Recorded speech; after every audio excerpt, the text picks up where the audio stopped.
Hello everyone, welcome to my channel. நான் உங்க ராஜி. இன்னைக்கு இந்த வீடியோவில் என்ன பார்க்க போகிறோன்னு பார்த்தீங்கன்னா, டார்க் ஃபேண்டசி வச்சு எப்படி கேக் செய்யலான்னு பார்க்கலாம். நான் வந்து இது தாங்க ஃபஸ்ட் டைம் ட்ரை பண்ணுறேன். ஸோ இதோட அவுட்புட் எப்படி இருக்குன்னு பார்க்கலாம். வாங்க இப்போ வீடியோக்குள்ளே போகலாம்.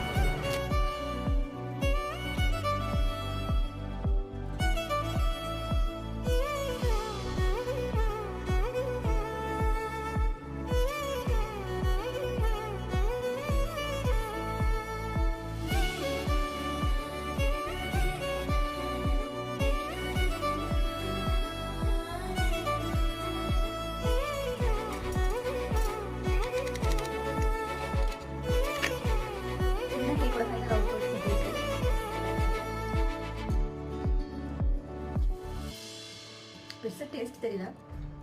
பிஸ்கெட் சாப்பிட்டா எப்படி இருக்கும் அப்படிதான் இருக்கு. ஃபர்ஸ்ட் டைம் இல்லை, நெக்ஸ்ட் டைம் ட்ரை பண்ணும்போது இதோட நல்லா பெட்டர் ட்ரை பண்ணலாம். தேங்க்யூ ஃபார் வாட்சிங் மை சேனல். தேங்க்யூ. சப்ஸ்கிரைப் பண்ணுங்க, லைக் பண்ணுங்க, ஷேர் பண்ணுங்க.